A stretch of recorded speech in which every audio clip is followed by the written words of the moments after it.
Bay cũ nữa, được cái cổ. Long em long thế đấy.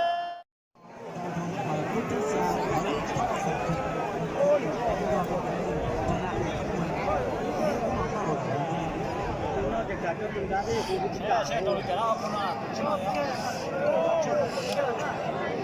Ô, phải tiền từ đúng không? Nè, chẳng lo nằm ở cái sai rồi nè. Tụi nó sang tụi nó ý kia luôn. Mà xin lo giò ta xin tụi nó. Nhiều giò.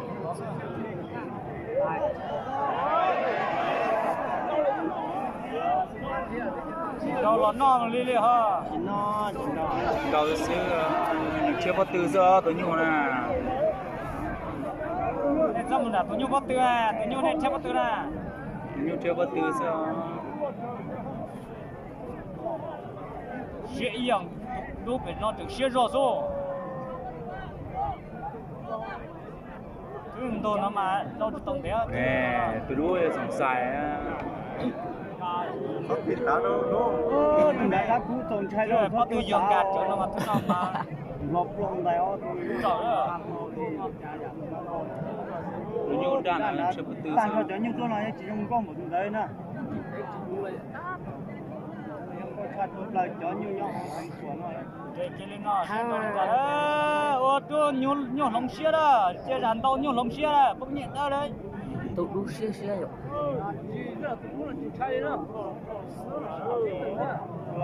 Chơi rắn tàu chúng ta lồng xía nó.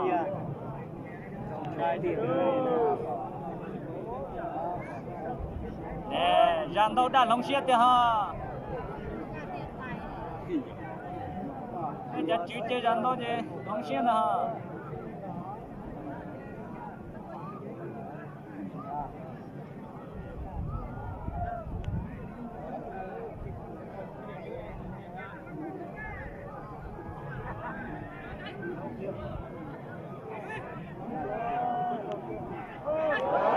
Ôi dồi. Anh cho lên đó là na, ta.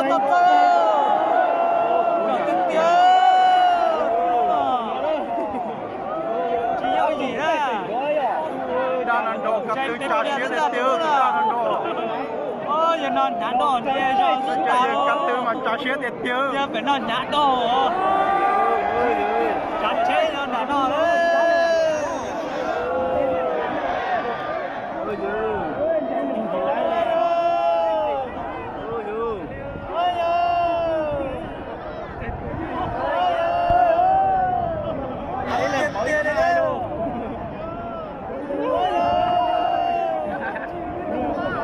Như lâu rồi có hiểu đấy nhưng mà hiểu buồn kia không lý được Con là cuốn nhà mà nó luôn nhiều nó phải lùi xin à.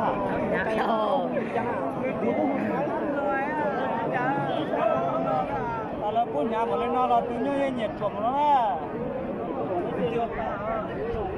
chùa nó rót ta người tụi tôi sao mà chùa nó tụi tôi sai à. Đây là chỉ chuyện cái nhó chùa còn có gì đó nữa này đi là chỉ là nhiều mà lâu tới cái phòng bên này anh cũng cha tụi đu đấy rồi tụi đu thì cha quý tụi nó cha mà tụi nó man đâu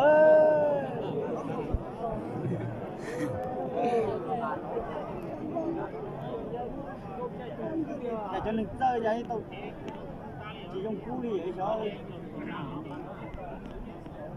loại thứ gì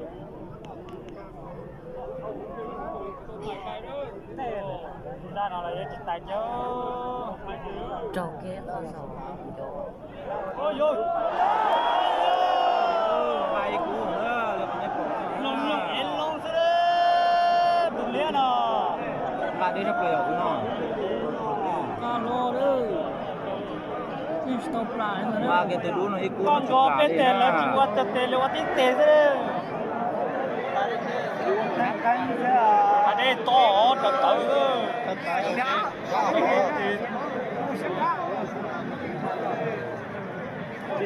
mất tiền chỉ cái này để chừng mẹ tao lử nè ít đỏ đi nó có đỏ nó tàu rồi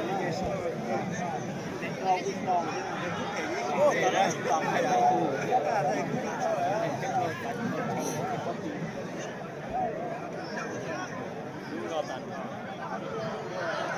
Nó xí rồi. Đủ thật thầu đó, đủ một trò xong xía đó. Ôi dồi, tụi đủ nó nọ chịu gì kìa chứ. Hai tiếng tiền nữa cô nó. nó luôn lá cho rồi bắn tụi nó Ở nhà trò lớn chùa yêu chê. đúng là thế tụi cổ phá lòi Ôi dồi. Cái kế con gì dân ta. Có tiếng tiền nữa. Tụi đã nằm đồ chỉ thêm mọi kia đó. Đã nằm đồ chỉ thêm mọi kia đó. Tao có đến lông thế nào đó. Có nhưng đồ tụi nó mà lấy chỉ bóc kia.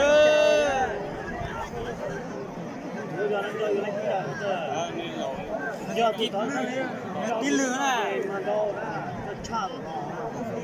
Tụi nó thịt ta xin rồi đó. Ốc cú sẵn chẳng lấy chỉ tông chén nè. Tụi nó ta đó. Đủ lâu rồi để nó. Cú tập biết rồi. Để dưới cú sẽ biết rồi thế. có thể các cụ bây giờ nè Sao kết kia thế nào cú nó là chẳng làm gì là chẳng có tự dư. Cú nó thịt ta xin rồi thế đó. bây giờ tụi nó mà nhắc tàu Là đó cú sẽ mọi kia đó. ta đi ta đi Toàn cho đại cái gì cú sẽ mọi tài đó. Ô, đu có chỉ sống chuối thế. chùa lo lấy lâu gì đó lâu có lý Siêu chuột chứ tao. Nó chỉ cái chiếc tàu lên ha.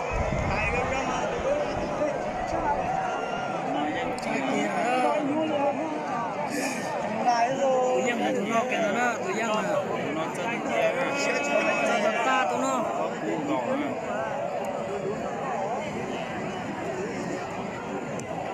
một cái gì ăn đấy nè Lên lên thọ.